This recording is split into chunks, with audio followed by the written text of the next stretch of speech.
Meus amigos, que a paz de Jesus permaneça em nossos corações. Hoje, com muita alegria, vamos estudar Paulo de Tarso na carta aos Romanos. Precisamente vamos abordar o capítulo 4 da carta aos Romanos. E antes dos comentários, vamos pedir a Regina Lúcia para ler o capítulo para nós. Muito bem.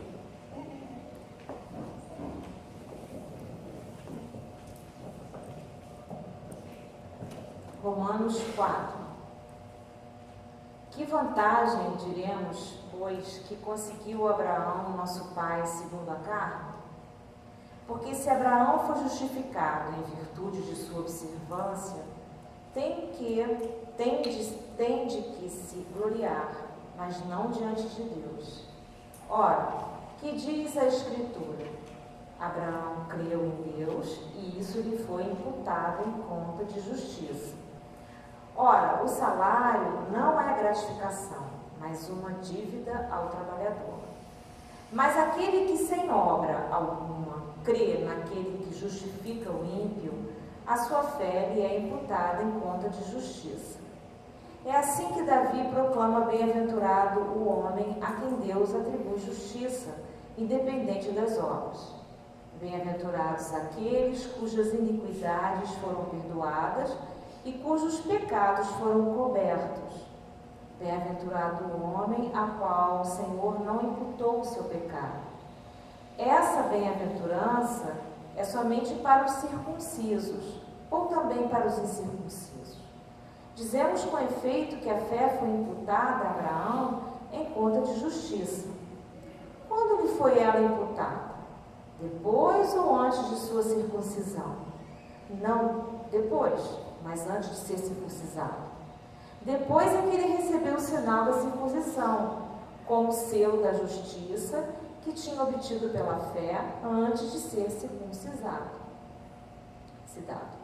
E assim se tornou o pai de todos os incircuncisos que creem, a fim de que também a estes seja imputada a justiça. Pai também dos circuncisos, que não só trazem um sinal, mas que acompanham as pegadas da fé que o nosso pai Abraão possuía antes de ser circuncidado. Com efeito, não foi em virtude da lei que a promessa de herdar o mundo foi feita a Abraão ou a sua posteridade, mas em virtude da justiça da fé. Porque se a herança é reservada aos observadores da lei, a fé já não tem razão de ser e a promessa fica sem valor. Porquanto a lei produz a ira, e onde não existe lei, não há transgressão. Logo, é pela fé que alguém se torna herdeiro, portanto, gratuitamente. E a promessa é assegurada a toda a posteridade de Abraão, não somente aos que procedem da lei, mas também aos que possuem a fé de Abraão, que é pai de todos nós. Em verdade está escrito: eu te constituí pai de muitas nações, nosso pai, portanto, diante dos olhos daquele em quem acreditou, o Deus que dá vida aos mortos e chama à existência as coisas que estão no nada. Esperando contra toda esperança, Abraão teve fé e se tornou pai de muitas nações, segundo o que lhe fora dito: assim será a tua descendência. Não vacilou na fé, embora reconhecendo seu próprio corpo sem vigor, pois tinha quase 100 anos, e o seio de Sara igualmente amortecido. Ante a promessa de Deus, não vacilou, não desconfiou, mas conservou-se forte na fé e deu glória a Deus. Estava plenamente convencido de que Deus era poderoso para cumprir o que prometera. Eis porque sua fé lhe foi contada como justiça. Ora, não é só para ele que está escrito que a fé lhe foi imputada em conta de justiça. É também para nós, pois a nossa fé deve ser-nos imputada igualmente, porque cremos naquele que dos mortos ressuscitou, Jesus nosso Senhor, o qual foi entregue por nossos pecados e ressuscitado para a nossa justificação. Muito bem. Esse capítulo 4 é uma das mensagens mais amorosas da Escritura. Ela tem algumas palavras assim, muito técnicas, muito duras, mas Paulo amarra de tal forma que fica insustentável qualquer teoria que diga, isso religiosamente, que diga que não temos, todos nós, independente do nível espiritual, independente das nossas práticas, independente do que fazemos, de certo ou errado, não temos mesmo de achar que o Pai não nos dará a coisa maior da vida, que Paulo chama de justificação, que é a nossa união com Ele, e termos direito de realmente nos declarar e sentir e receber todas as benesses de um Filho de Deus. Vamos para e passo a passo. Primeiro, nós vimos no capítulo, essa carta, ela se dirige a toda a humanidade, que Paulo reduz em dois grupos de homens, os gregos e os judeus. E ela diz no capítulo 1 que os gregos receberam o princípio da consciência, e pela consciência eles poderão ver a harmonia da obra divina. Os judeus receberam a lei, e pela lei eles poderiam, e cumprindo a vontade de Deus, se preparar para algo muito maior, que é a total entrega e confiança no Pai. No capítulo 3, ele, já sabendo que teria algumas reações, ele criou um personagem judeu hipotético que pudesse fazer perguntas para ele, para questioná-lo. É assim mesmo? A justiça funciona assim? Por que Deus não tem que só agradar a nós, os judeus, e não aos gentios? Por que os gentios precisam ser condenados e nós, só porque temos a lei e o sinal ou o selo da circuncisão, não recebemos vantagem com relação a isso? Não temos mais vantagem do que eles?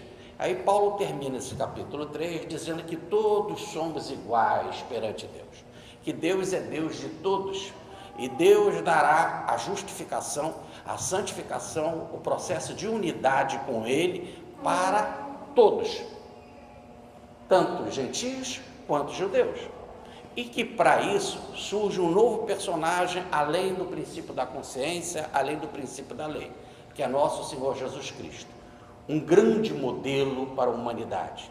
Esse Cristo foi um presente que Deus deu à humanidade, independente das pessoas serem ímpias, independente delas serem erradas, todos ganharam o presente que é Jesus. Ele não fez distinção, e todos aqueles que ganharam esse presente, que foi de graça, que é fruto da generosidade divina, todos poderão usufruir desse presente. E ele dá um exemplo, que antigamente os judeus, no dia da expiação, pegavam um bode, né? O sacerdote colocava a mão nesse bode, as pessoas confessavam seus pecados, os pecados iam para o bode, esse bode era sacrificado, e no lugar escondido, no Santo dos Santos, um local secreto, fechado por cortina, o sumo sacerdote entrava com o sangue deste bode que estava ali com a vibração de todos os pecados. E Deus se apresentava ali naquele secreto, naquele local santo, sagrado, em cima da aliança, da aliança, da Arca da Aliança, estava o propiciatório, que é a tampa da Arca da Aliança, lá dentro estavam as tábuas da lei, e em cima do propiciatório se derramava aquele sangue, e ali era então proclamado por Deus a limpeza daqueles homens que confessaram o pecado. Todo ano tinha de acontecer isso, eles voltavam, recebiam a purificação, voltavam a pecar, voltavam a fazer o sacrifício, e assim, como numa roda da vida, né? Uma roda sem cessar, contínua, deveria estar sempre fazendo essa expiação. Mas, logo, os homens sempre errando, sempre sendo perdoados, mas nunca definitivamente justificados, para receber a harmonia para sempre. Então a humanidade recebeu esse presente que era Jesus, e Jesus chegando, trazendo esse benefício maior para todos, num modelo extraordinário de sacrifício, sendo observado por todos na cruz, né? Sendo a sua mensagem escrita e divulgada aos 4 cantos do mundo, para que as pessoas, diante desse modelo extraordinário, dessa maior exibição que já teve na Terra, pudesse, seguindo este modelo, seguindo Jesus, ou como diz Paulo, tendo fé em Cristo, pudesse também ser justificado, independente dos erros. Mas, como os judeus estavam insistindo que a que a lei que eles tinham era maior que tudo, Paulo então vai aprofundar aqui um pouco mais no capítulo de hoje e vai fazer a seguinte pergunta, né? O que diremos nós? O que aconteceu, né? Como que Abraão foi agraciado quando na carne? Ora, quando ele fala assim, o que diremos nós, ele está trazendo de volta o tal personagem hipotético, né? Que faz então uma pergunta, e a resposta dele é clara. O que Abraão fez? Ora, Abraão viveu 430 anos antes da lei que surgiu através de Moisés. E acontece que nos capítulos do Gênesis, capítulo 15, versículo 6, segundo o livro das Crônicas, capítulo 20, versículo 7, e no livro de Isaías, capítulo 41, versículo 8, ele é chamado de amigo de Deus. Se ele é amigo de Deus, como é que Deus vai abandonar o seu amigo? Então já mostra que ele estava justificado, é amigo. E tanto que nós vamos ver já, e que está no capítulo 15, versículo 6 do Gênesis, que ele vai dar para ele ser o pai de uma nação enorme, né? Onde não mais do que uma nação, mas de muitas nações, onde surgiriam muitos reis, e que ele seria o pai espiritual de todos os que creem, e em particular o pai carnal, através da carne, dos judeus, e que todos então, através de Abraão, receberam esses benefícios, em especial Abraão. Agora, Abraão recebeu 430 anos antes da lei surgir, o privilégio de ser amigo de Deus.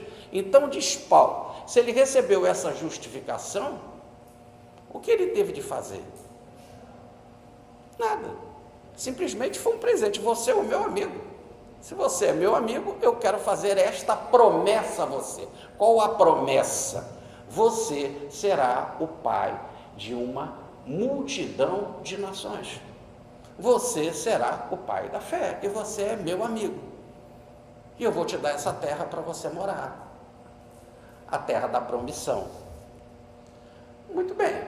Agora, então pergunta-se, qual era a relação de Abraão com Deus? Era através das obras da lei?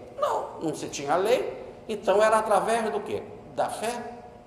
Mas repare, se Abraão tivesse feito alguma coisa em especial para receber este benefício da amizade divina e a condição e a promessa dele ser o pai de uma nação, se ele tivesse feito alguma coisa, se ele tivesse realizado alguma obra, algum trabalho especial para isso, ele podia se gloriar. Eu fiz isso, agora eu quero o retorno.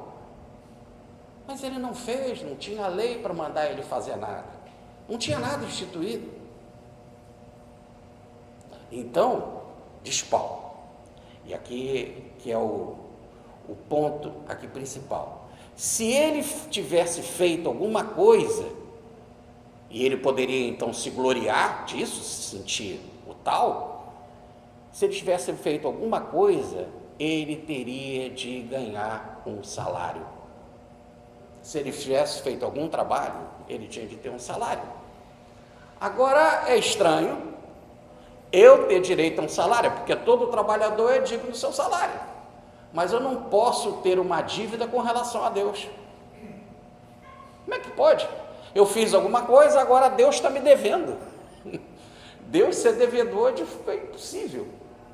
Então, para que Deus não seja devedor, não foi por obras. Por isso que foi dada justificação a Abraão, essa é uma palavra técnica, né? Justificação é ajustamento com Deus, a amizade com Deus, independente de qualquer obra.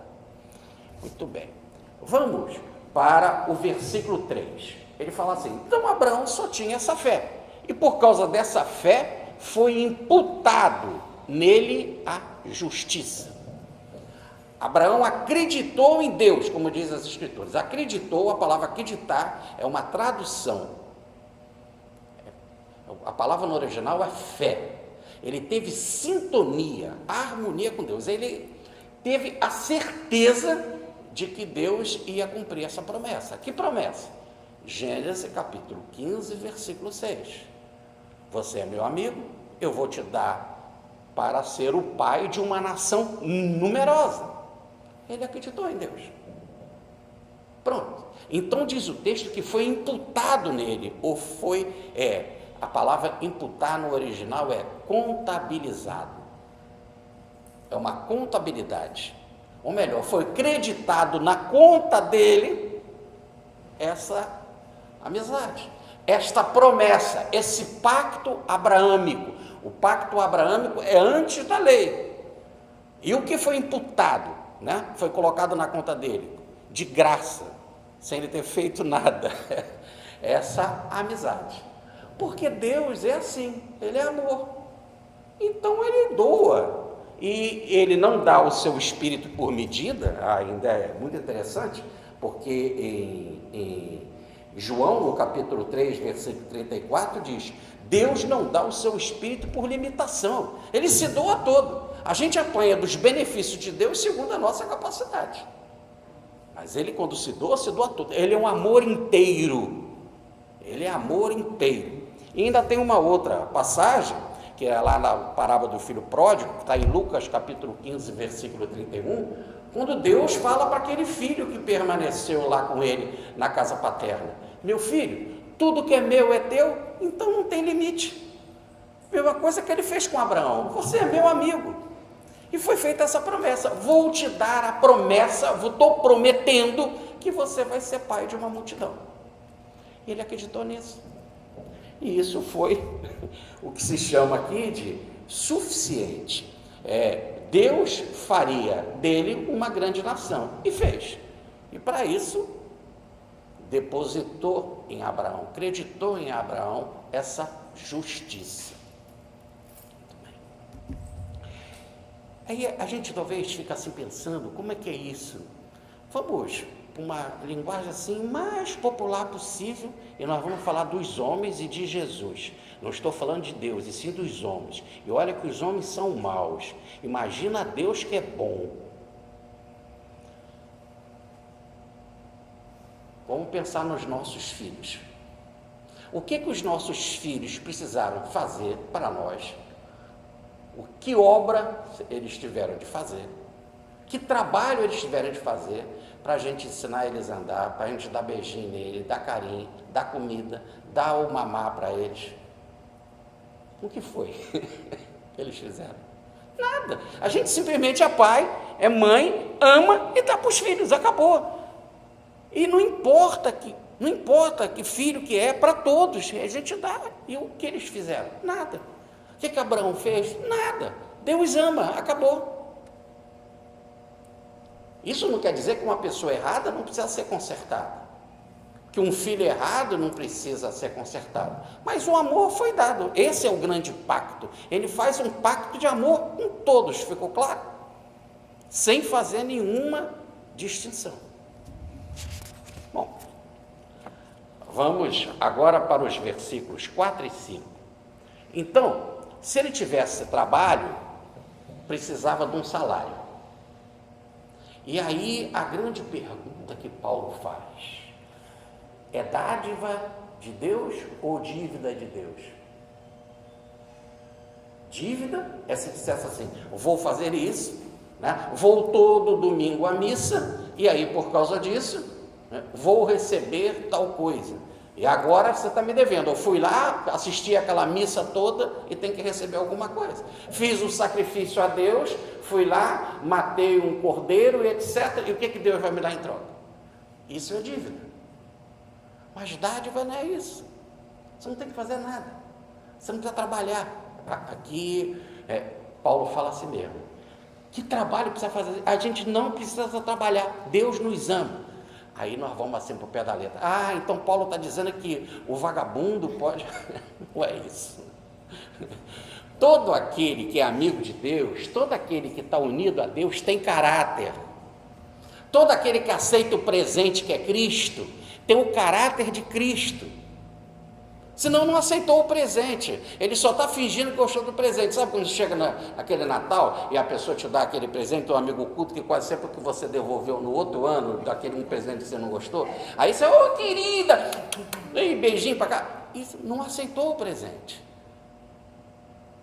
Eu estou falando quando você aceita o presente que é Cristo. Você aceitou. Pronto, Cristo agora está no seu coração. Pronto. Não tem nada que ele possa te cobrar. Agora, você por causa disso vai deixar ele trabalhar? Não, Paulo trabalhou. Trabalhou porque é caráter dele. Mas não ficou Deus atrás dele. Você tem que trabalhar, você tem que fazer isso porque eu te dei tal coisa. Não se cobra presente. Presente não se cobra. Né? Você dá um presente para a pessoa e fica esperando. Vamos ver o que ela vai me dar, para ver se é compatível com o presente que eu dei. Não existe isso. Isso é negociação. Você dá um presente, vou dar um presente caro porque eu vou ganhar um presente caro. Ou no embrulho bonito para ver se eu pego aquele. Não. O presente foi o maior que a humanidade já recebeu. Tá certo? Você não precisa fazer nada em troca. Então, o trabalhar não é ficar sem fazer nada. É do caráter do que aceita o presente, viver o Espírito de Cristo. E como Cristo diz, eu e o Pai trabalhamos até hoje, porque até o Pai trabalha, aquele que ganha o presente tem que fazer a mesma atitude. Trabalhar, porque é da natureza dele. A natureza do cristão é amar. A natureza do Cristo é amar. E o maior trabalho é o amor. Então, Paulo está dizendo assim, não é o trabalho, foi a fé que justificou. E a fé justifica qualquer ímpio. Qualquer ímpio. Aí você fala assim, mas sim, olha só, o que eu estou falando, veja se isso fica claro, uma vez por todas. Não interessa o pecado que você fez. Você imagina o maior bandido do mundo, o maior criminoso que vocês possam imaginar. Se ele aceitar Cristo, pronto. Aí você fala, mas é estranho primeiro porque a gente não quer que um bandido aceite Cristo e ganhe coisas que a gente não tem. A gente tem ciúme do outro que, como é que Deus vai fazer isso para ele e não fez para mim? Eu assisto a palestra daquele cara lá no Regeneração há 30 anos, e o outro, um bandido, aceitou hoje e já foi aceito. Vamos explicar isso. Olha só como que fica claro. Paulo conhecia Jesus? Não. Paulo gostava dos cristãos? Não. Paulo prendeu o cristão? Prendeu. Matou cristão a pedrada, inclusive gente que era do apostolado, como Estevão, que era diácono? Sim. Cometeu crime? Sim. Era um perseguidor do evangelho? Sim. Discutia em praça pública contra Cristo, como ele fez com Estevão? Sim. Ganhou uma carta para ir a Damasco, prender pessoas e matar essas pessoas em Damasco, como é o caso do velho Ananias? Sim. Jesus apareceu para ele, pronto. E não falou assim, olha os pecados que você fez. Não, apareceu, toma, sou eu, ele, o que eu devo fazer? Foi dito, você vai ganhar o evangelho e pronto. E ele começou a fazer, acabou. Não fica atrás da pessoa, sabe? Você fez isso, você fez aquilo. Nós temos muita ideia de chegar para um funcionário, por exemplo,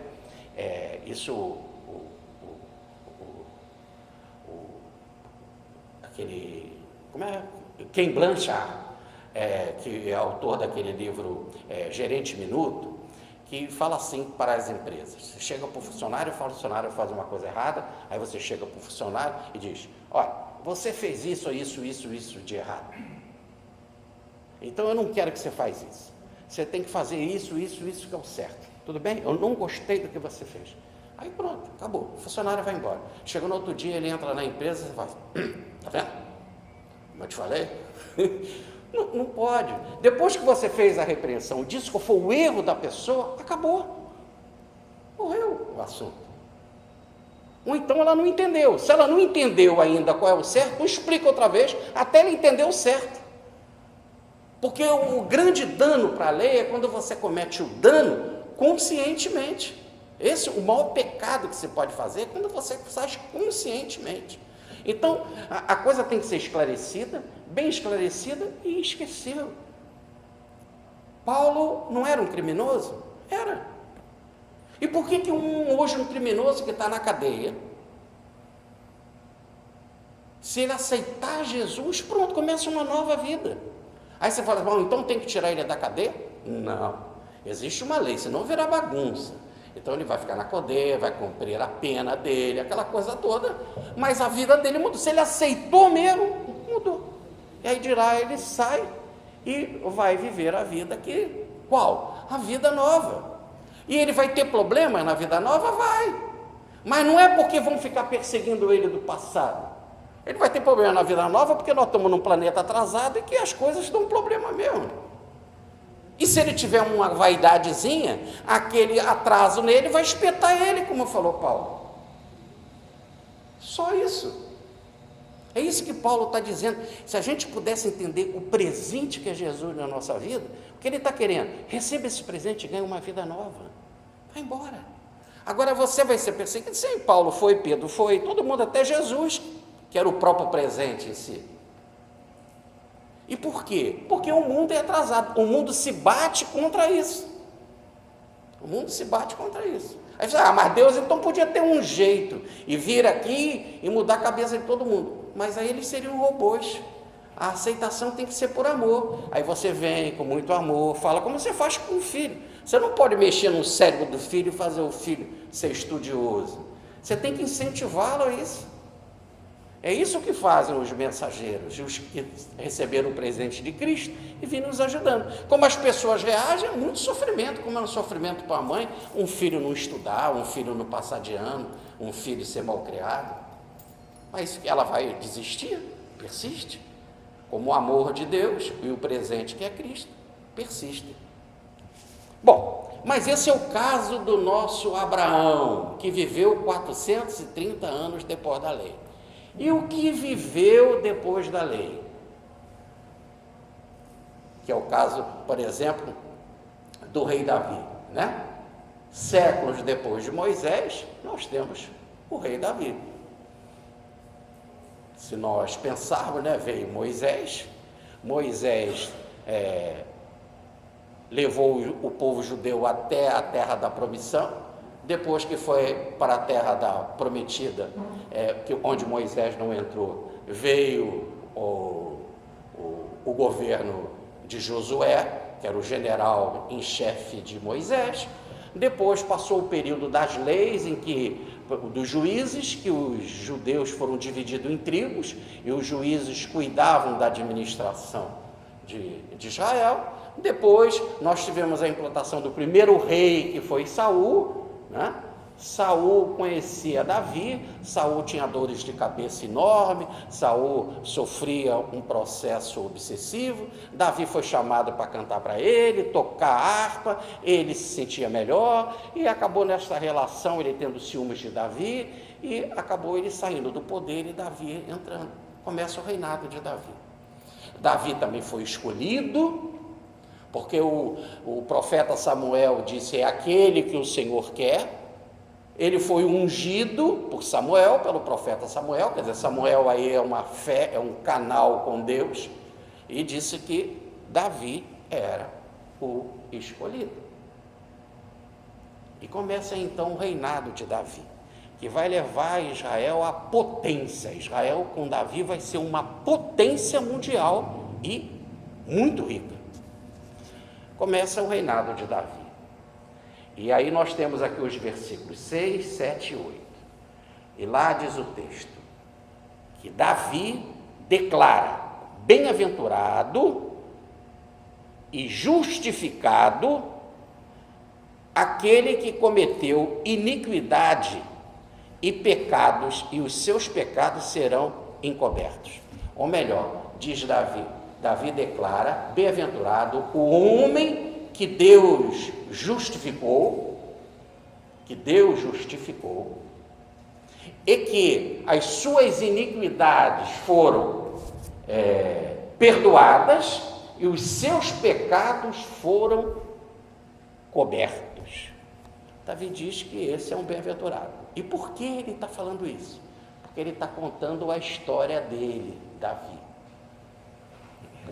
Ele foi um escolhido por Deus, foi um ungido por Deus, era médio, fez os salmos, cantava para Deus, mas ficou afim da mulher do próximo.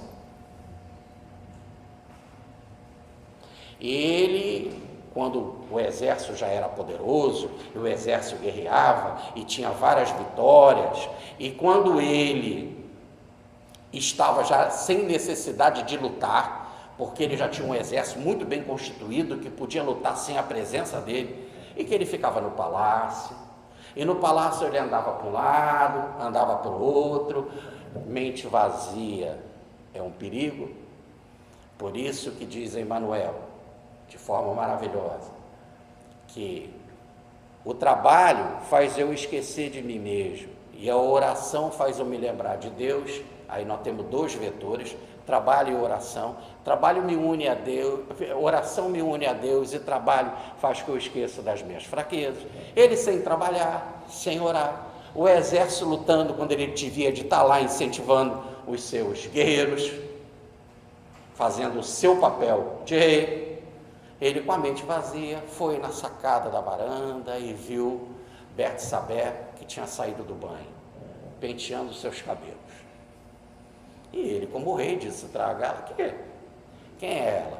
Filha do Urias. Urias, um guerreiro, um soldado que lutava bravamente e que defendia Israel, conhecido pela sua fidelidade. E mesmo assim ele ficou com ela. E ficando com ela, com Betsabá, ele cometeu adultério. E cometendo adultério, diz que está lá no livro Levítico, no capítulo 18, versículo 20 e versículo 29, que quem comete adultério deverá morrer. Urias, quem comete adultério deverá morrer. Urias era casado com Betsabé e Davi ficou com ele, e ficou com ela, e ficou conscientemente. E diz o Levítico, livro da lei, que quem comete adultério deve morrer. Aliás, diz lá os mandamentos, está no Êxodo, no capítulo 20, não adulterarás. E aí ela ficou grávida, a guerra demorou, ela ficou grávida. Quando foi visto o sinal da gravidez, ele falou assim: é melhor imputar isso, botar na conta, fazer essa contabilidade, botar na conta do Urias. E mandou chamar Urias. E Urias ficou ali na porta do palácio à disposição de Davi. E Davi falou: vai dormir com a tua mulher. E ele falou assim: de jeito nenhum. O nosso exército está lutando, nosso exército está precisando de guerreiros, e eu vou estar lá no exército, lutando com meus amigos. Não é justo eu ter um prazer, uma distração, por enquanto que os meus irmãos estão sofrendo. E Davi deu a palavra de rei, né? Estou mandando, eu sou o rei, me obedeça. Você tem o direito de se distrair, vai se distrair, para depois ele ser o responsável pela gravidez. Quando chegou no outro dia de manhã, Davi levanta, mais uma vez vai para a varanda, para passear de um lado para outro, mente vazia, sem oração. Quem ele encontra lá em pé de prontidão? Urias. Ele vê, você já aqui? Você não foi para casa se distrair, passar a noite com a sua mulher? Ele disse, não é justo, eu tenho que estar no exército. Aí ele viu que Urias era fiel. Então o que ele faz? Ele escreve uma carta, mandando o general do exército botar Urias no pelotão de frente, e na hora que a batalha tivesse no auge, o exército, então o general mandava o exército recuar, mas como Urias era guerreiro fiel, não ia deixar por menos, ia tentar continuar lutando, e aí ele sozinho ia morrer. E ele mandou essa carta e entregou o próprio Urias, e Urias leva a mensagem da sua própria morte. E como ele era fiel, Urias, ele não abre a carta. E lá ele está lutando, o exército recua, o general cumpre direitinho, também o general passa a ser também responsável pela morte, mas, não no mesmo grau de Davi, mas responsável também. Urias continua lutando sozinho e é morto. Então agora, o fiel de Deus, o escolhido de Deus, não só tinha cometido adultério, mas cometeu também homicídio. E diz a lei, Êxodo capítulo 20, versículo 13, capítulo 21, versículo 14, não matarás, e quem matar deve ser morto, extirpado. A lei era assim.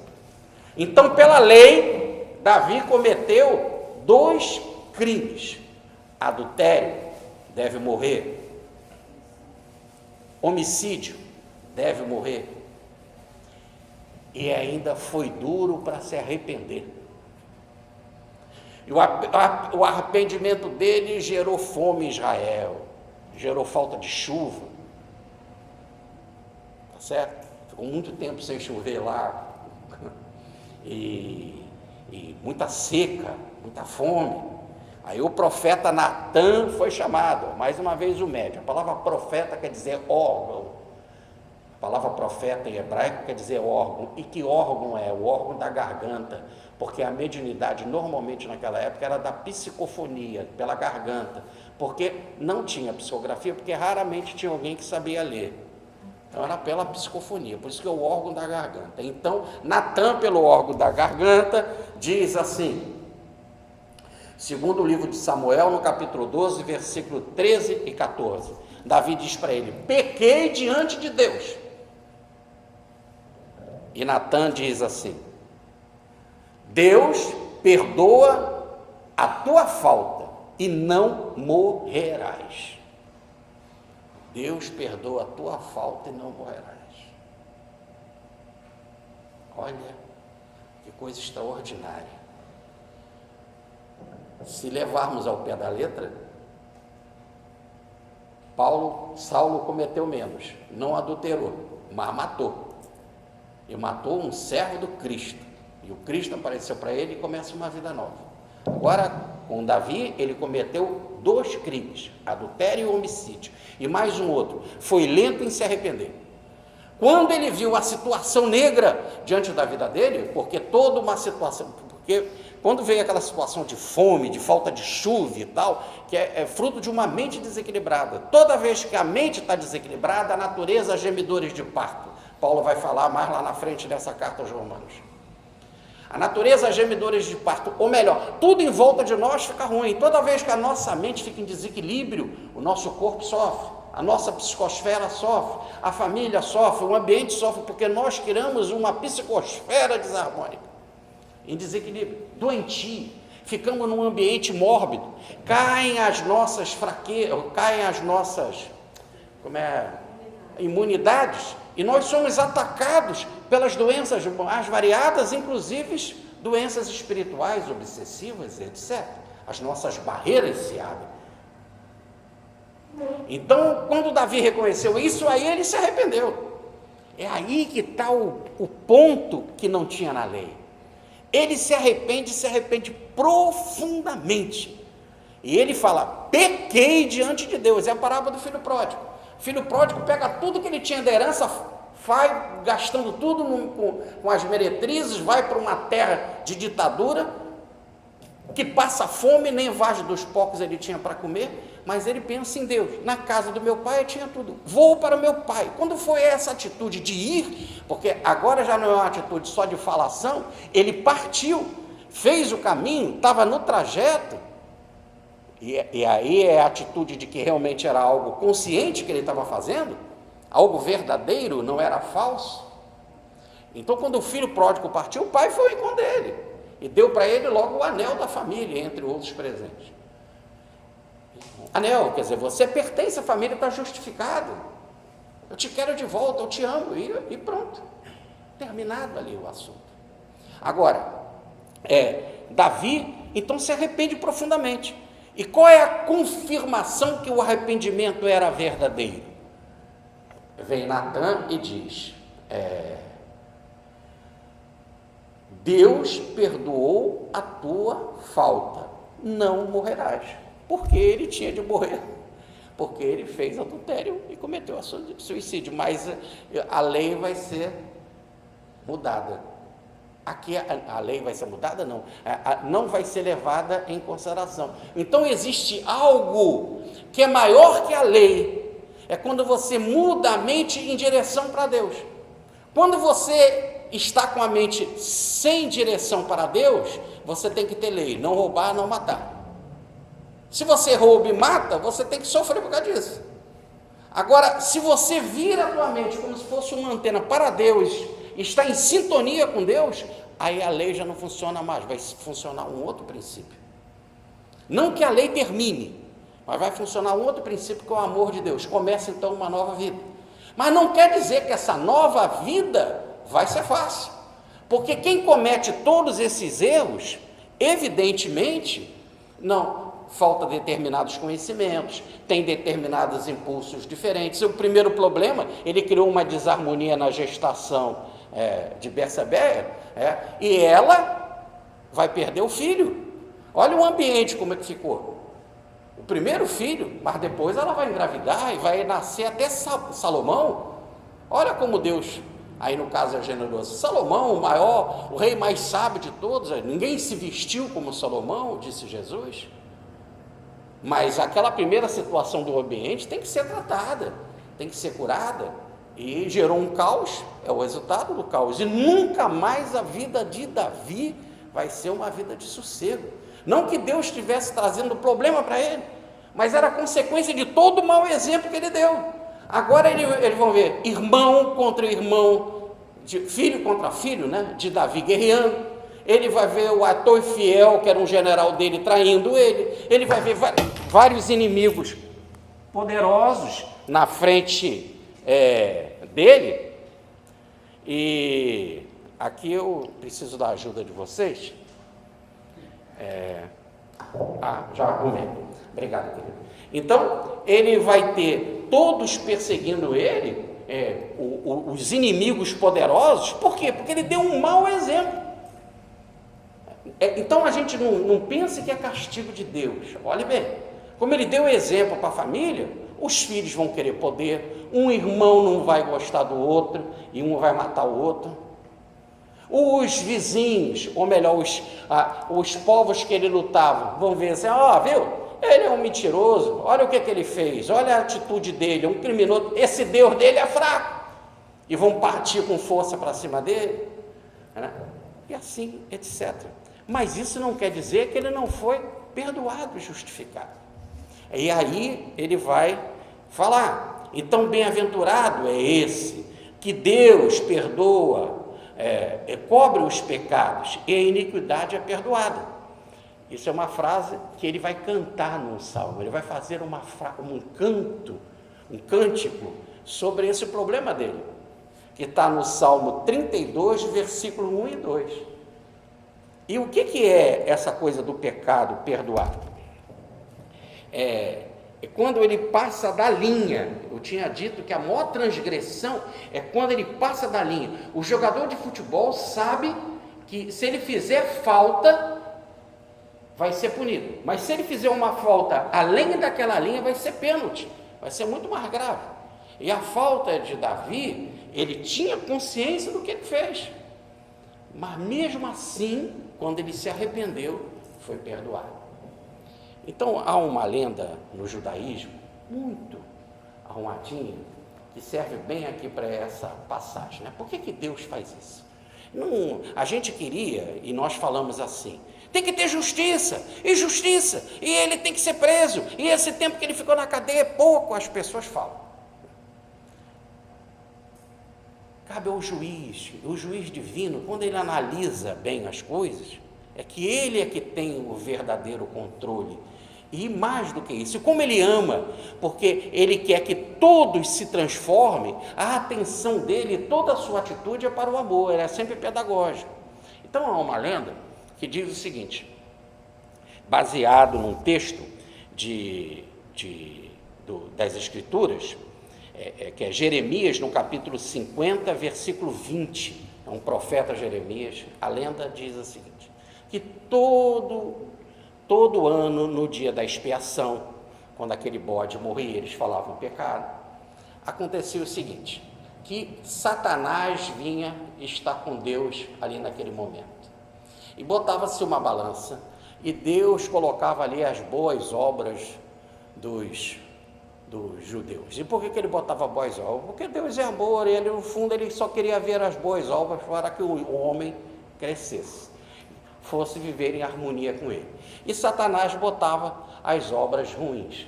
E quando colocava boas obras e obras ruins, acabava a ficar equilibrada a balança. E aí Satanás pensava, eu não vou perder isso. Aí ele corria para procurar na nação vários outros pecados para colocar ali na balança, e a balança pender para o lado do homem, o homem ser castigado e não ser perdoado. Aí, por enquanto que ele corria, Deus corria antes dele, pegava os pecados e escondia, e Satanás não descobria os pecados para botar na balança. É lógico que isso é uma lenda, simplesmente é que Deus não quer que a pessoa, ela quer de alguma forma arrumar um jeito para a pessoa salvar. A técnica divina, a metodologia divina é sempre a do amor e a do perdão. Então, isso é porque tem uma frase de Jeremias no capítulo 50, versículo 20, como eu citei aqui, que diz assim, procuraram a iniquidade de Israel, e ela não foi achada, e eu os perdoei. Não foi achada porque, segundo essa lenda, Deus escondeu. Procuraram as iniquidades, os erros de Israel, mas eu escondi e perdoei. Quer dizer, no fundo, Deus quer sempre perdoar. Quem olhasse Paulo pregando, precisava conhecer a história dele para saber que ele foi Saulo, e um assassino de cristão. Ele ali estava pregando com muita fé e com muita determinação as coisas do Cristo, uma nova vida. Muito bem. Agora, vamos mais para frente. Versículos 9, 10, 11, 12 e 13. Ele vai falar da circuncisão. E vai dizer assim, né, que Abraão foi imputado nele a justiça. Se foi imputada a justiça, pergunta Paulo, se foi imputado a justiça nele, como pode? Porque Deus chamou ele de amigo e deu para ele a promessa, o pacto de Abraão, de que ele seria o pai de uma multidão, no capítulo 15, versículo 6 do Gênesis.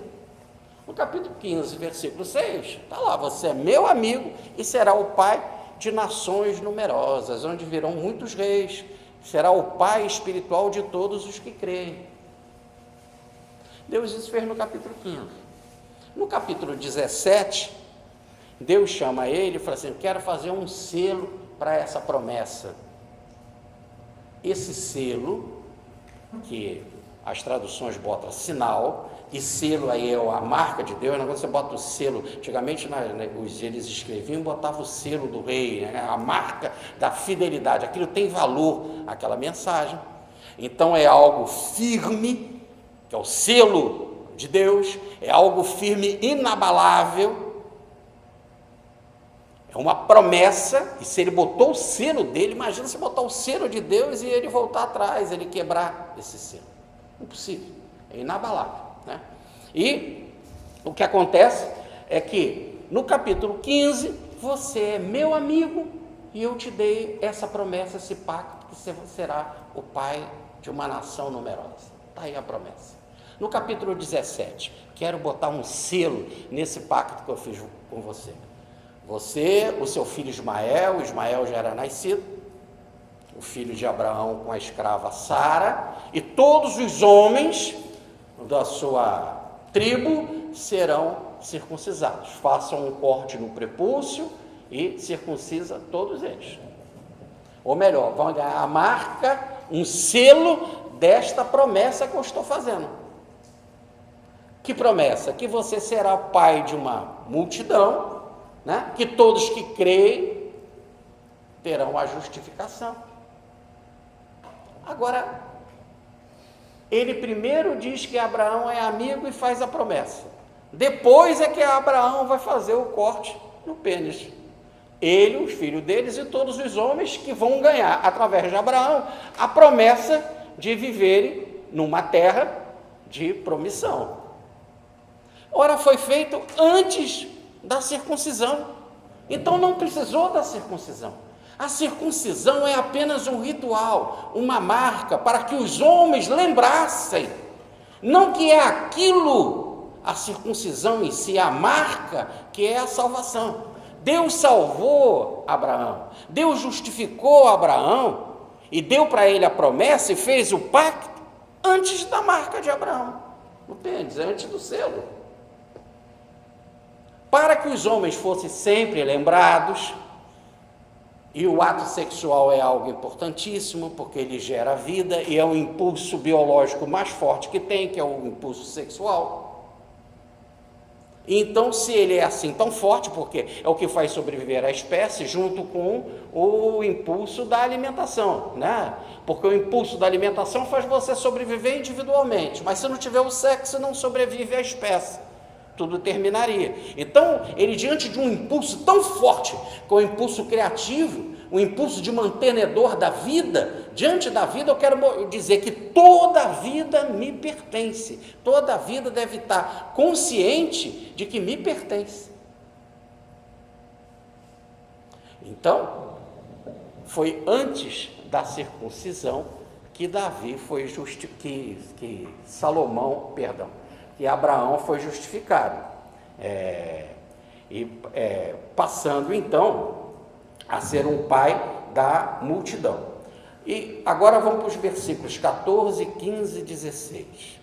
Então, é herdeiro os da lei ou é herdeiro os da fé? Se fosse herdeiros da lei, não teria lógica, porque Abraão viveu 400 anos antes da lei, inclusive antes da circuncisão, da lei da circuncisão, ele já possuía fé. Então é herdeiro quem crê, é herdeiro quem tem fé, não porque cumpre determinado ritual ou determinada lei de instituição religiosa qualquer, nenhuma.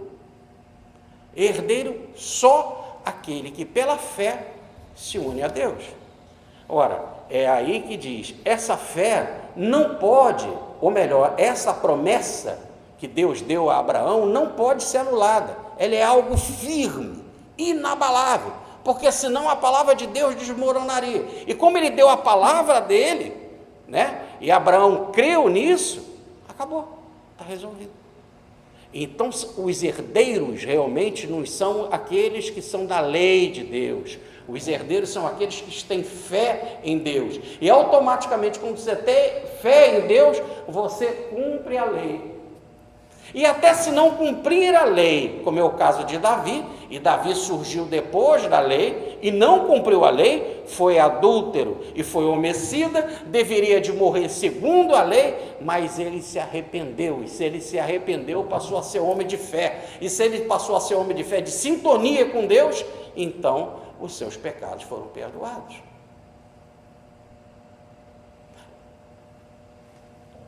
Amigos, então a partir de hoje, segundo o que as Escrituras falam, que todo dia é dia para começar uma nova vida.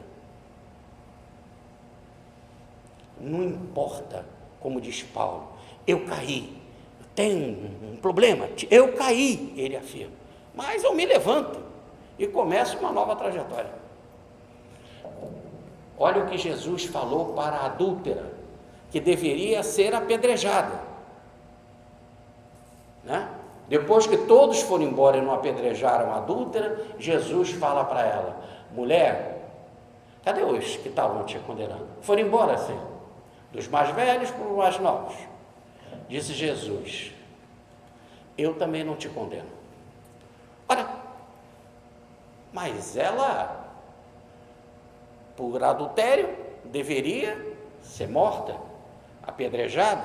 Isso é a lei. Mas ela estava ali diante de Jesus, olhando para ele. Então eu não posso te condenar. Condenar aí não quer dizer que ela não tem a consciência do pecado que ela fez. O condenar aí é dizer, você não tem jeito, não tem salvação. Porque quando nas Escrituras falavam, uma pessoa errou e ela vai morrer, vai ser apedrejada, como se estivesse dizendo, se tiver vida do lado de lá, ela é condenada. Então Jesus diz, condenação eu não te dou. Mas o que o mestre fala imediatamente em dizer, eu não te condeno, quer dizer, não te condeno é não te tira a oportunidade de ser salvo, não te tira a oportunidade de ser justificada com Deus. Jesus diz, vai e não peques mais. Pronto. O vai e não peques mais começa uma nova vida.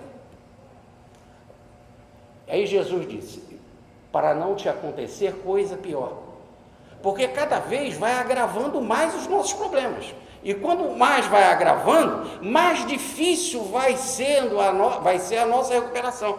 É o que Paulo fala lá no capítulo 1 e no capítulo 2 das cartas romanas, quando ele fala, principalmente no capítulo 2, que há um acúmulo da ira, há um acúmulo de karma. Esse acúmulo de karma vai ser um peso muito maior para você. Mas se ela vier mais tarde, cometeu esse erro, e vier com esse acúmulo kármico muito maior, e se aproximar do Cristo, olhar para Cristo e quiser Cristo, a mensagem é, eu não te condeno, vai e não peques mais.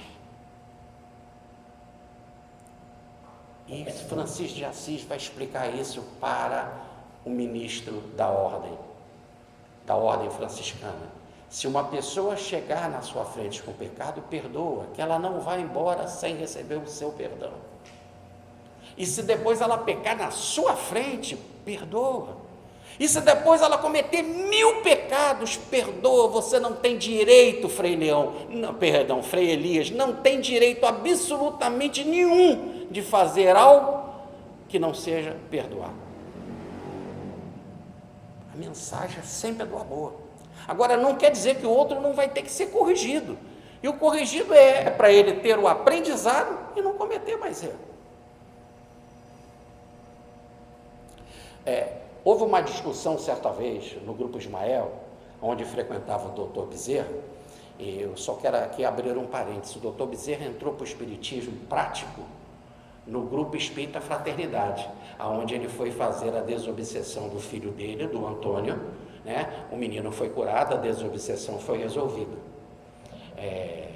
E ali o doutor Bezerra, então, vai conhecer na prática o espiritismo. O mentor desse grupo, do Grupo da Fraternidade, onde tinha o médium Frederico Pereira da Silva Júnior e a presença de Bittencourt Sampaio e de outros, era o espírito Urias.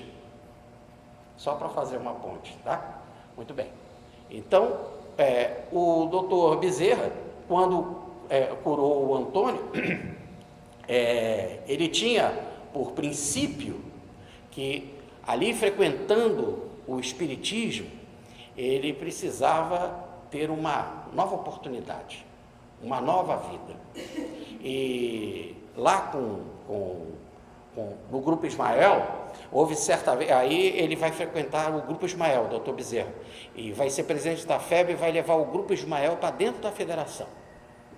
E quando ele chega lá no Grupo Ismael, e as comunicações vão ser sucessivas lá nesse grupo, certa vez vai ter uma discussão sobre o seguinte tema, sobre o tema João Batista e aqueles menininhos que foram trucidados por Herodes. E nós temos logo a ousadia, a rapidez de dizer, Elias, como João é a reencarnação de Elias, como Jesus falou, e Elias degolou os sacerdotes da seita do Deus Baal, está vendo? João, o Batista pagou também, João foi degolado. Aí o karma se cumpriu. Degolou ali, degolou cá. E há aquele caso. E aqui, o que aqueles meninos chamados as crianças, os inocentes, por que eles foram degolados? Então a revelação fala, dos 4 evangelhos de Rustem, que João pediu para reencarnar e como precisava, junto com a equipe dele, ele que era Elias, e os sacerdotes que ajudaram ele a matar os sacerdotes da seita do Deus Baal, ele convida todos eles para reencarnar também. E como, aí as pessoas dizem assim rapidamente, como Elias era o chefe, e aqueles que mataram os sacerdotes por ordem dele, o cabeça, o líder era ele. Por isso que os meninos morreram quando eram criancinhas. Os meninos morreram quando eram criancinhas porque não era assim tão responsável como no caso o João, o Elias, que veio como João, porque Elias era o cabeça, e por isso que ele mais velho, com mais consciência, foi degolado. E assim nós construímos a lei do karma. Mas a revelação fala que esses meninos, quando vieram, já eram espíritos purificados, ou melhor, espíritos que tinham evoluído muito, e evoluindo muito, foram convidados por João para fazer parte da missão crística, e que não vieram para pagar. Aí dá um nó tremendo na cabeça das pessoas. E aí se chega no caso particular de Elias. E se João era o maior dos nascidos de mulher, como diz o Evangelho, se João era tão evoluído, se Elias era o maior dos profetas, entre os profetas, né, então João não precisava também ser da mesma forma, passar por essa lei do karma. E é verdade. No fundo, tiveram muitas mensagens do espírito José Bartolomeu dos Matos, que é mentor do Antônio Luiz Saião, mensagens muitas do Allan Kardec, que veio dar esclarecimento, e mensagem também do Anjo Ismael. Olha o que foi dito. Todo espírito reencarna, e quando ele reencarna, ele tem um planejamento do lado de lá. E quando ele tem um planejamento do lado de lá, tem espírito que não tem consciência do erro que fez, é muito embrutecido. E ele reencarna, tem erros, ele vem para cá para expiar. Tem outros que já estão no plano espiritual, num determinado nível, que sabem dos seus erros, e sabendo dos seus erros, pedem para vir para cá para ter provação. Tem outros que estão numa estatura tal, e que já chegaram a um determinado conhecimento, que ele sabe que ele não precisa mais reencarnar, porque ele aprendeu aquela lição. Aquela lição, ele não precisa mais reencarnar para pagar, porque ele aprendeu aquela lição. Se ele aprendeu aquela lição, pronto, para Deus está resolvido. Acabou, resolveu, eu te amo. O que Deus quer não é que o pecador sofra e pague, como se fosse uma vingança. Se o sujeito aprendeu, é que nem um filho, aprendeu que não devo botar a mão na tomada, todo dia você dá uma surra nele para ele não botar a mão na tomada. Ele aprendeu. Agora, no caso, um espírito como esse, como João, que ele, como Elias, mandou matar os sacerdotes, aí ele faz o seguinte pedido: olha, eu evoluí, estou perdoado, estou justificado, não preciso pagar. Deus não quer que eu venha aqui para ser degolado, mas eu quero ir sim na terra, por amor aos homens, realizar uma missão. E uma missão que ajude aos homens ao seu crescimento, que foi a mensagem do batismo, a mensagem do arrependimento, a mensagem da caridade que João fez, né? Se tiver pão sobrando, dê para aquele que não tem. Se tiver roupa sobrando, dê para aquele que não tem. Se você for cobrador de impostos, não cobre além do justo. Se você for soldado, não haja com violência e não diga mentira. Olha a mensagem de João. Foi isso que ele falou. Trazer um benefício para a humanidade. Aproveito para ficar igual perante a todos os homens. Eu peço para ser degolado. Esse é chamado um processo de reparação. Não é que ele seja cobrado para isso. Os menininhos inocentes, para poder ter uma maior visão e todo mundo ficar atento a que algo novo estava chegando, para se espalhar a mensagem de Herodes, a mensagem dos magos que disseram que foram guiados por uma estrela, e que essa estrela falava do Cristo. Precisou-se ter, como o homem se preocupa muito mais com maldade do que com benefício, precisou ter um pacote de maldade, ou melhor, de derramamento de sangue, para todo mundo ficar, é que nem enchente, quando tem todo mundo fica, é que nem Brumadinho, todo mundo fica, aí sai fazendo caridade, mandando alimento, mandando coisa, parece que o homem se move diante disso, e era necessário que o homem se movesse para essa ideia, que os magos vieram dizer, e que Herodes consultou, através dos grandes sábios, os grandes sacerdotes, que Deus ia chegar, ia mandar um presente, que ia ser Jesus, e que ele nasceria em Belém, e que o tempo tinha chegado.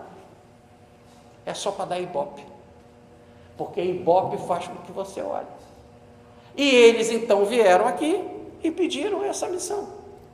E por que eles pediram esse trabalho? Porque como eles tinham já ajudado a Elias a degolar os sacerdotes da seita do Deus Baal, eles pediram para passar pela mesma coisa.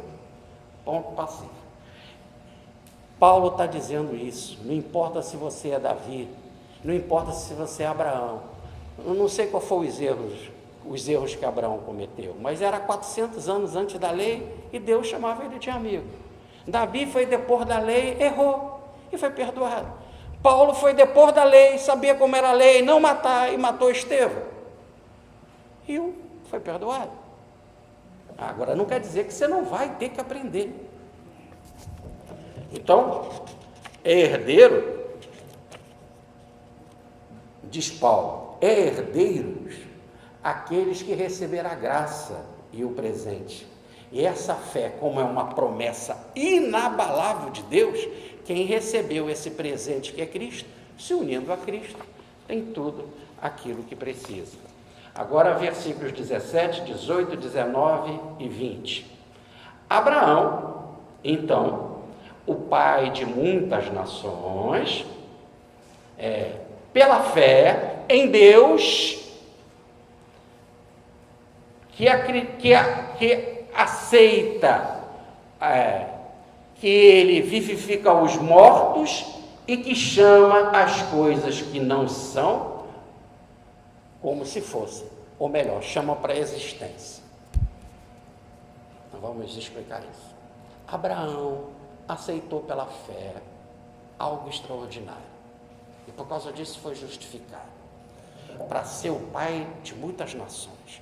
E o que ele aceitou? Ele aceitou Deus, ele acreditou em Deus, e ele fala que aquele que pode, que promete, é porque faz. Prometeu, fez, ele acredita nisso. E o que nós temos nesse caminho? É que ele acreditou em algo poderoso, em alguém que vivifica os mortos, em alguém que tira do invisível as coisas que ainda não existem. O texto parece assim muito confuso, mas é fácil. Antigamente não tinha terra, e a terra apareceu. Saiu da onde? Do invisível. Porque é o espírito que a gente não vê, se materializa e surge a carne. Por exemplo, o neném não existia, de repente ele aparece. Vem do invisível. É algo poderoso isso. É algo extraordinário.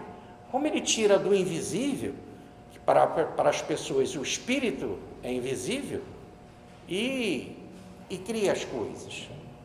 Segundo, como que ele promete algo que Abraão vai ser o pai de uma multidão, se essa multidão ainda não existe? Ou melhor, não existe, a palavra existir não tem nada com ser. Existir é ex-existir, é estado fora, se manifestar. Já como ser, já existia espiritualmente, mas ainda não havia existir, ou estado para fora, manifestado. Deus faz aquilo que é ser, que é invisível, ser manifestado. Deus faz também que os mortos vivifiquem. E isso tem que ser um poder extraordinário. E Abraão acreditou nisso. E acreditou de tal forma, que olhe bem, que ele acreditou que ele ia ter um filho. Ele tinha 86 anos, quando o Senhor apareceu para ele e disse que ele ia ter um filho. E como já estava 10 anos, tinham passado antes dessa promessa, antes de 86 anos, e ele não tinha tido filho, com 86 anos, Sara deu para ele a sua escrava, Agar. Ele teve um relacionamento com Agar e o filho nasceu, Ismael. Deus falou, cumpriu. Aquele que promete, cumpre.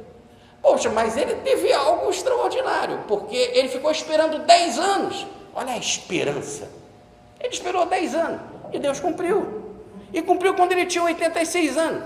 E uma pessoa de 86 anos tem um filho. E ele usou um artifício junto com a sua esposa. Porque como ela não conseguia engravidar, então ela deu a escrava dela, porque era comum isso naquela época, você através da escrava você vai ter um filho. Como a escrava não é dona dela, tudo aquilo que nasce da escrava também pertence à dona. Então Ismael seria filho de Sara. Legalmente, não biologicamente, mas legalmente. Ele acreditou nisso. Mas o Senhor continua aparecendo para ele e diz, não, você vai ter um filho de Sara. Mas aí quando o Senhor fala isso, Ismael já estava com 13 anos, e ele tinha 99. E diz a passagem que Sara tinha um ventre adormecido, ou melhor, um ventre que não produzia. E ele acreditou. Evidentemente que ele riu. Sara riu. E quis saber, como ter essa expectativa de dúvida, de como vai ser, é natural. Não quer dizer que ele não acreditou em Deus. Diz aqui a passagem, ele não vacilou. Gênesis capítulo 17, versículo 17. Mas ele riu. É natural. Como? É isso. Eu com essa minha idade e a minha mulher desse jeito. Mas ele acreditou, mas ter essa análise da vida é natural. E qual foi essa análise? É igual Maria. Você vai ter um filho, mas eu não conheço o homem, eu não me relaciono com o homem. Como? Aí a pergunta cabe. Como será isso? O anjo explicou. Então o riso de Abraão não foi um riso de ironia, de ver, eu não acredito em você. Não é nisso. É uma situação de riso. O sujeito diz, você tem 99 anos, a sua esposa 80 e tantos, a sua esposa é estéril até aquele momento, ele fala, vocês vão ter um filho?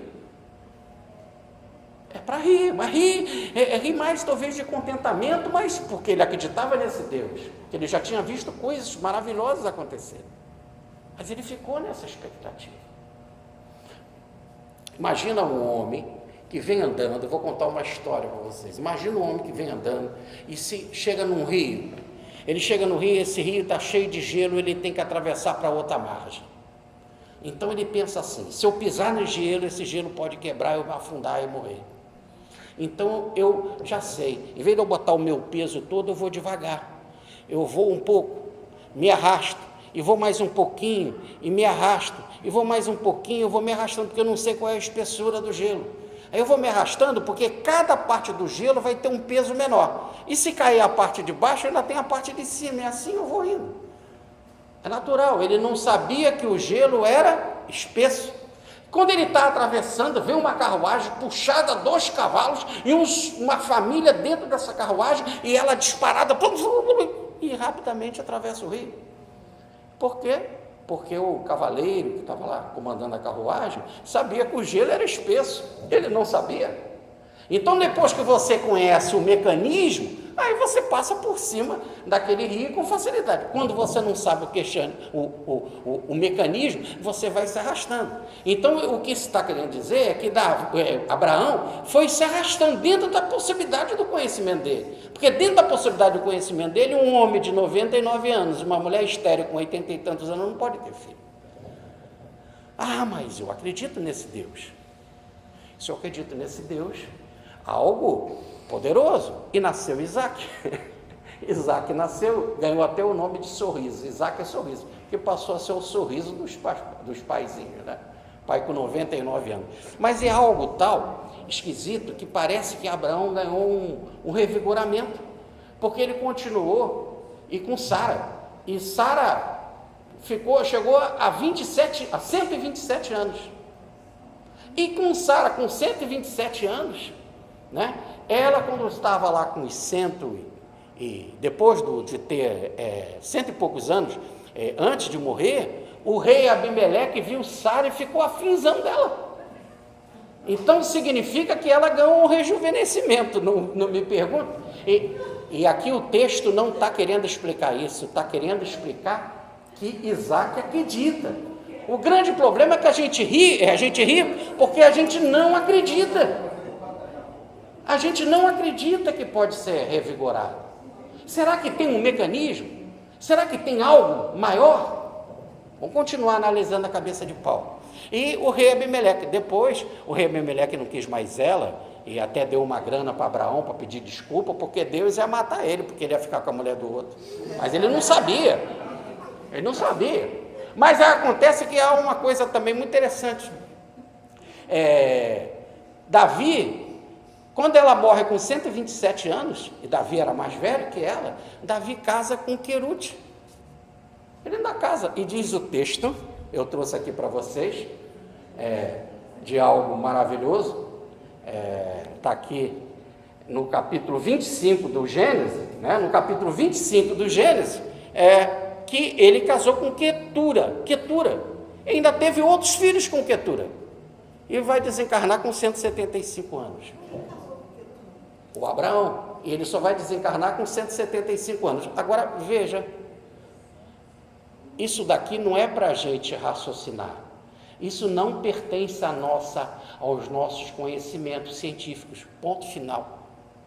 Para Abraão é que ele não vacilou, e segundo a sua cabeça está lá, versículo 20, 21 e 22, se Deus prometeu, Deus terá poder para fazer.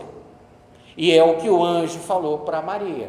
Está em Lucas capítulo 1, versículo 37. Para Deus nada é impossível. Conhecemos todas as leis. Até há pouco tempo tanta coisa não se podia fazer. E hoje tem aí mulher de 60 anos tendo filho. Com a nossa ciência tão pequenininha. Tudo bem? Na época de Jesus, a média era de 36 anos de vida. Hoje, segundo o IBGE, é 75. Como? Fomos aprendendo. Há leis que nós não desconhecemos, e tantas leis nós desconhecemos. A única coisa que para na nossa cabeça é assim. Mas hoje nós conhecemos porque tem a ciência que fala isso. Naquela época não tinha. Mas tinha determinadas intervenções na história que eram chamadas, e sempre teve na história da humanidade, aquilo que o homem não entendia. Milagre sempre teve. E como explicar? Nunca é inexplicável, até chegar um conhecimento científico. Então, aí Paulo vai agora fechar com uma ideia brilhante. Então, Abraão foi justificado, ou melhor, foi imputado nele, acreditado nele esta fé em Deus, né? Que deu para ele a justificação. Deus justificou ele. E nesse exato momento, diz Paulo, não só ele, mas também nós ganhamos através dele. Porque se nós tivermos aquela fé que ele teve, Como a promessa não foi para Abraão, foi para todas as nações que Abraão geraria, e ele seria o pai da fé, se nós tivermos a mesma atitude de Abraão, de acreditar em Deus, nós também seremos justificados. Então Paulo não está querendo contar dessa historiazinha de Isaac, historiazinha não, é só desse fenômeno extraordinário de Isaac, de Ismael, de circuncisão, de Davi. Ele quer dizer, se aconteceu com eles, se nós tivermos a mesma atitude de Abraão e acreditar em Deus, naquele Deus que faz uma promessa e ele prometeu que nós seremos salvos, nós seremos. Pronto. Ele explica melhor. E isso através de Jesus. Agora ele vai explicar o tal do vivificar os mortos. Vivificar os mortos. Jesus ressuscitou dos mortos. E Paulo pede, não acredite na ressurreição. Não acredite. O problema não está em acreditar na ressurreição. Há algo maior que a ressurreição. É acreditar, é ter fé no Deus que fez a ressurreição de Jesus. Ficou claro? A ressurreição é um fenômeno. Quando você acredita no Deus que fez a ressurreição, você tem Deus. E se você tem Deus, tudo que é meu é teu, meu filho. Então pode ter ressurreição, pode ter muito mais. Ele não está dizendo aqui que não é para a gente não acreditar na ressurreição. É que é algo maior do que a ressurreição. E ele explica. A maior exibição de poder que já houve na Terra. Nunca teve uma exibição assim. Mas teve sim uma exibição de poder. Um homem de 99 anos teve um filho com uma mulher de 80 e tanto, que era estéril. E vocês riram e acharam isso muito engraçado. E agora eu quero falar de algo mais inusitado do que um homem de 99 anos ter um filho e uma mulher de 80. Um cara que foi considerado morto, entrou no túmulo e ressuscitou e deixou o túmulo vazio. Não é motivo de riso? O que é mais fácil? Ressuscitar um morto? Ou fazer um homem de 99 anos ter um filho? Pode até dar uma experimentada, né? Fazer um namorinho com um homem de 99 anos para ver se ainda consegue alguma coisa. O que é mais fácil? De vez em quando a gente vê aí, é fantástico, homens de 90 e tantos anos que tem um filho casando e não sei o que, ainda vem com aquelas histórias. Como é que o senhor faz? Aqui eu como carne, eu como angu e ainda fumo o meu charuto, meu cigarro de rolha, o meu de palha. O cara conta um negócio desse. E o doutor Bezerra dizia, quando falavam para ele, que 5 anos antes da desencarnação dele, ele com 60 e poucos anos, teve um filho. Ele falou, que eu como comida do Nordeste. Ainda tirou onda. Então, essa colocação é importante, porque Paulo agora vai falar assim, peraí, vocês estão assim bobos, porque os judeus acreditavam ipsis literis nessa história que eu estou contando. Qual é a história? Que Abraão, com 99 anos, está em Gênesis, no capítulo 17, versículo 17. Abraão até resume para 100. Com 100 anos, mas era 99, mas ele dá até uma resumida. Então, um homem com 100 anos tem um filho. Abraão não acreditou, diz o texto, não vacilou. Está em Gênesis, no capítulo 17.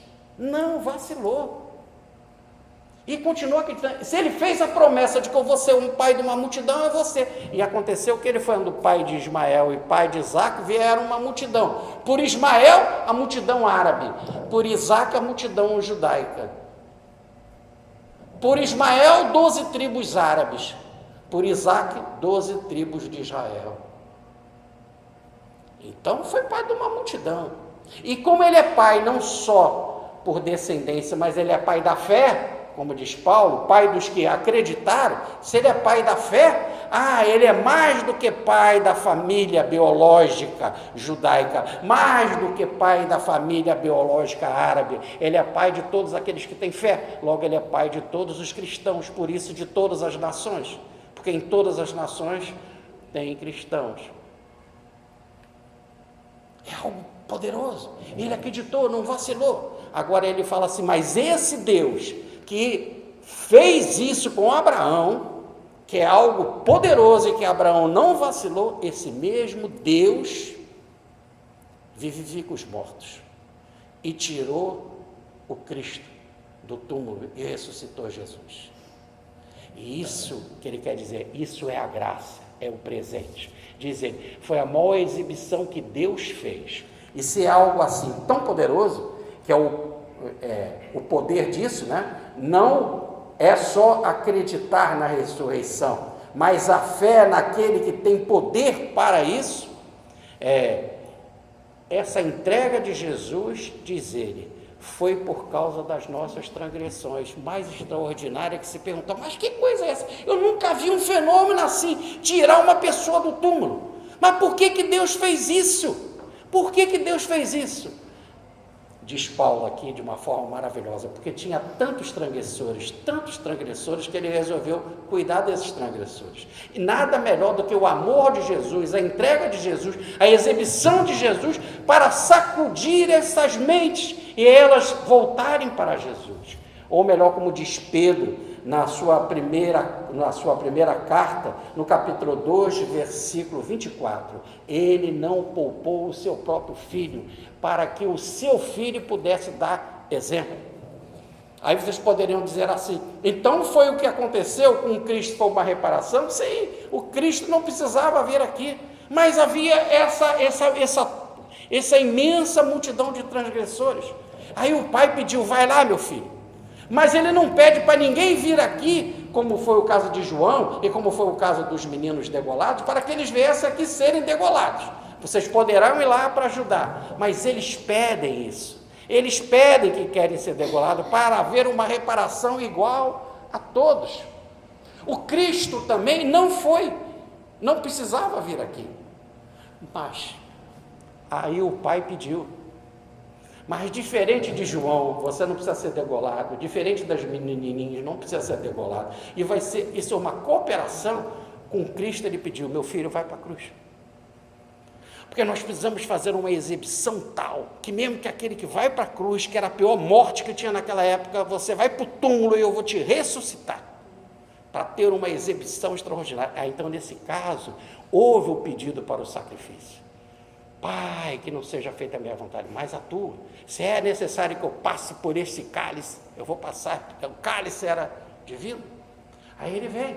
Aí ele aproveita por vir para fazer reparações na vida, para o seu processo de confirmação de ajustamento divino, como nos fala o livro Cristo, do professor Pedro Baldi. Então, ele fez essa entrega por causa de nós, ressuscitou, foi a maior exibição para que a gente possa ser justificado. E diz João, no capítulo 3, versículo 16, para que todo aquele que tiver fé em Jesus receba a vida eterna. E nós já explicamos aqui que a vida eterna é a vida imanente, é a vida independente, é a vida pronta, é a vida realizada, é a vida feliz, que não depende mais de nada para ter vida em si mesmo. Então, olha o que nós vamos ganhar com a ressurreição do Cristo. Se você viu a ressurreição, aquela exibição extraordinária, e você é um transgressor, e aquilo veio por sua causa, para ser um grande modelo na tua vida, e se você acreditar no fenômeno da ressurreição, que realmente aquele que fez a ressurreição é Deus, e esse Deus te ama, e ele teve poder extraordinário, não só para fazer Isaac vir de um velho, mas de tirar Jesus do túmulo, ele pode te tirar da situação em que você se encontra. E se ele pode tirar dessa situação que você se encontra, é porque ele tem poder para isso. E o poder está, então, em você vendo Jesus, vendo a ressurreição acreditando nesses fenômenos extraordinários, você possa ter uma vida melhor, tendo ele por modelo. E se você tiver ele por modelo e seguir o que ele fez, você terá a vida imanente. O que era a vida imanente? O poder na sua própria vida, em que nada poderá destruir a sua vida. Terá vida em si mesmo. Você não vai depender de mais nada para simplesmente ter vida. Isso que é a vida imanente, a vida perfeita, a vida harmoniosa, em perfeito equilíbrio, que não é dependente de nada, não é dependente da morte, não é dependente de alimento, não é dependente de água, não depende de nada. Ela é vida em si mesma. A melhor tradução para a vida imanente é vida em si mesmo, que nada faz com que ela se perca. Esse é o Modon. E aí você passa a ter a vida divina. O que você ganha? Voltar a ser a imagem e semelhança de Deus. Voltar, como Deus é espírito, você também será espírito. Perfeita reconciliação cósmica. Então, o grande teatro apresentado no Calvário e ali nas imediações, o grande teatro da ressurreição, te deu a maior força possível, porque ele não te deixa, não é só um teatro em que o ator vai embora e está representando, mas ele viveu por amor, e o amor dele é como uma aura irradiante, que não nos deixa órfãos nunca e nunca nos abandona, para estar constantemente na nossa vida através dos milênios, até a gente receber, ou melhor, conquistar essa vida plena.